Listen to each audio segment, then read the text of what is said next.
Hey guys, this is Galactic Marine 501 slash JacksonFX. And when we left, I was explaining the Tonfa swords, which I guess was sort of trivial. We didn't really need it, but whatever. Now this is his rocket snowboard thing, and it can apparently, I remember there being some gimmick back here, was there? No, I'm thinking of a different snowboard. There was a Rescue Heroes snowboard that had like a stretcher that folded out of the back. No. But anyway, what he would do is he would hold his sword underhand, then stick it into this little notch there, then be able to use that. Oh crap, the missile seems to not be working. Okay, let's see if it works this time. He would then jab his sword into there to fire the missile, which is kind of odd. I'm actually going to put the Arctic sword over there, because actually Arctic Snake Eyes, if you count his, this is his armor. This is what his armor looks like. Underneath, he does have a pattern on his uniform. It's basically a white version of the original. I know because I used to say that he was going to fight, that he fought.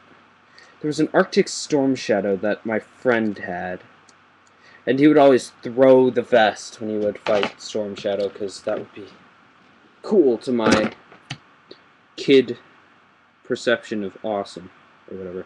I don't know. But anyway, there was a training Snake Eyes who the figure I don't have here. I know where it is, actually. I have a second box of these downstairs. I thought all of my Snake Eyes figures were in this one, though. There's a training Snake Eyes whose armor consisted of this sash thing he's wearing right now, and some little loincloth, even though he was fully clothed, even though it was a figure that was wearing a full jumpsuit. I never understood that. And his weapons were these two black training katanas.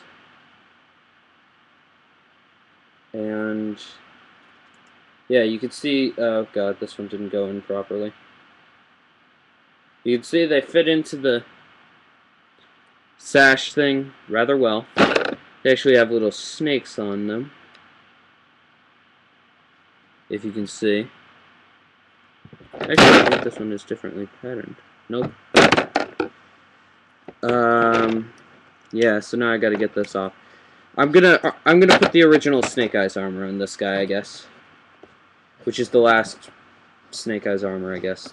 Except for the, Super Ninja Warrior Snake. I don't remember exactly what they called that guy, but the green one. Actually, the green one has Snake Eyes' jetpack, which he had a wing pack type thing that he used a few times in the show. When he was on the bike, he would jump off the bike, and then these wings would sprout out of his backpack, and he would fly off. Kind of like this. Actually, that's almost completely show accurate. He didn't have the armor, I don't think, but if you had this figure, basically what you would do is just move his armor in a way that you could sort of seat this in between it, then lift the bottom part up. Actually, no, I remember now. He just sort of lifted the bottom there. Just sort of gave him an armor wedgie while you tried to attach the, this. And it sometimes worked, it sometimes didn't. But you could get this onto the back of the normal Snake Eyes to be a little more show accurate if you really wanted to. And this Snake Eyes has not finished putting his armor on unless you give him his visor. There. So, and then you can put his dagger on his leg. Attach his swords in their included sheaths. Both of his katanas include these sheaths, which I have yet to see in another Snake Eyes. In fact, I will not see it in another Snake Eyes because they don't make these anymore. I was really sad when it changed back to the 6-inch figures, because I really liked this scale and the style that they were doing them in. Because, I mean, they're bigger, which is always better for a figure. Because whereas the small G.I. Joes, you have such small guns that you lose them 24/7. These can have more detail. It's the same with Gundam models. If you notice, if you're a fan of Gundam, the high grades are usually 1 to 1/44. You can get 1 to 100. Like the best model kit that you can get. Then again, you could argue real grade, but that's cheating. Because they use an advanced mobile suit frame, which comes pre-built, I think. I'm not sure. I don't have any real grades, so I'm not the best person to ask about real grade. But I've heard they're good, so whatever. But then 1 to 100th, you obviously have the master grade, which is better than the high grade. Then you have in 1 to 60th the perfect grades, which are better than the master grades. And so anyway, here you've got the 2 sheets that attach to the back. The detail on the sheets is pretty darn good, if you look. Yeah. So anyway, I don't know why I'm putting off armoring up the Ultimate Snake Eyes. Oh yeah, and all the G.I. Joes had these wrist comms, wrist communicators, which had the sort of like mission armor, the armoring sequence thing on there. Either that or it was... Oh hey, it's always Duke. I can tell that's Duke in the picture. Yeah. So I guess Duke was on all of them. Oh, and one of my favorite accessories at the time for Snake Eyes was this. His, I think Zip Star or something. But it was this little disc that, when you turned it, opened up. And then, it had a cord, which it would spin out on this cord and apparently open up mid-flight and slice up Storm Shadow or whoever he was fighting. I also have a more generic, just plain silver one, which came with the bike, because this actually does integrate into the bike. I like the green one, though.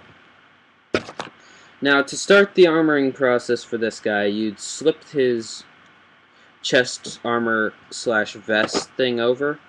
Then you would have to use these tiny little clips, which I both love and hate from this line, to clip this together. Oh, that was actually quicker than I remember. Now, this vest was designed to take the sky pack, or whatever you call the wing package. And so I'll show you that in a second. But I want to show you the detail underneath where the sky pack would have attached. It's actually really nice. It's got the plug in there. And you notice that that plug matches up with a hole on the thing. Oh no, wait. It matches up with a vent, I believe. I don't know. I'm not Bandai. I'm not whoever made these. I think it's Bandai. Maybe it's Mattel. I know it's made by the same people who make Transformers.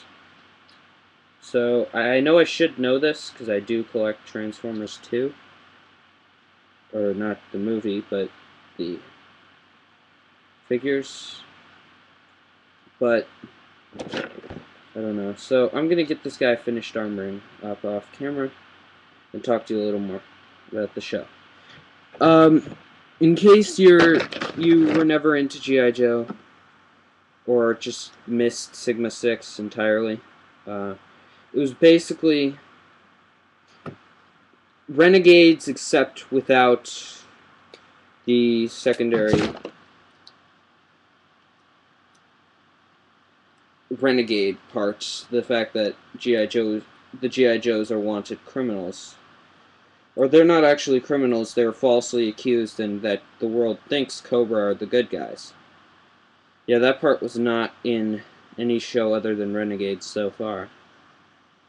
And it may have been in an episode, actually.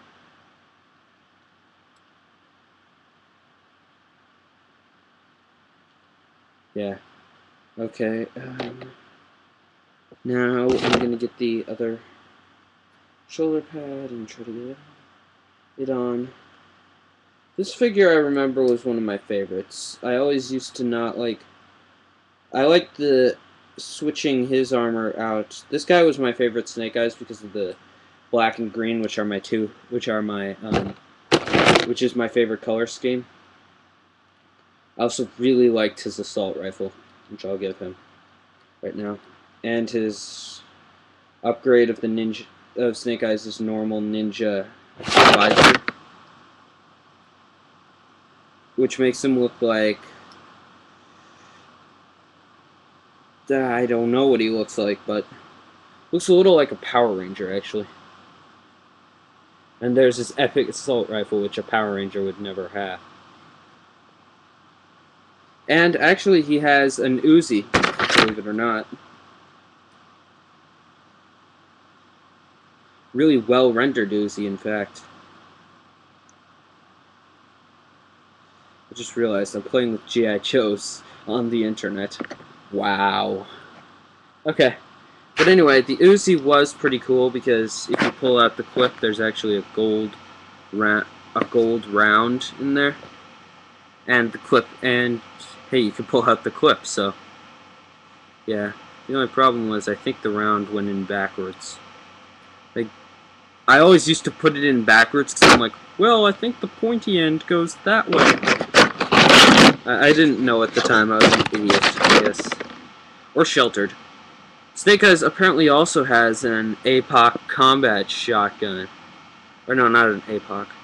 I think this is similar to the APOC shotgun from Brick Arms, though. APOC means apocalypse. And he also has a much cheaper version of the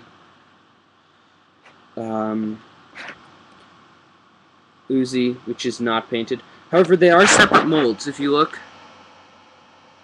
they've got holes, or these pegs on the alternate sides, so you can peg them to Snake Eyes' weight. So Snake Eyes' legs, like so. And you can peg both of them. There. Which is cool, I guess. I would have them, like, on my back if I were a ninja. Like, on my lower back, and then just be able to, like, pull them out and start shooting. I don't know. His sword was also really cool at the time for the gimmick, but it also had the biggest body of any... the biggest handle of any sword I've ever had for a G.I. Joe. In this scale. It was like a centipede or something. And then it turned into this thing, which I guess is still a sword. It also came with a spear, which can be used with the sword system. The whole interchangeable tip system. Which is cool. And it's split into two, so you can put it onto his hand easier and close it up. And not have to slip it in, or just like... sort of get the fingers to touch it, if you will. Yeah. So now let's get the bike and start armoring it up. Another thing, now that we've got him, we can put the wings out. He did look like a dragonfly, which was something cool about the character. So anyway, the first thing you'll need is one of the zip stars. I choose the good one all the time because it looks better. If you look, that green in there looks better than having a lump of gray. Yeah, I go with the green. Then you put the Uzis on either side, pegs facing out.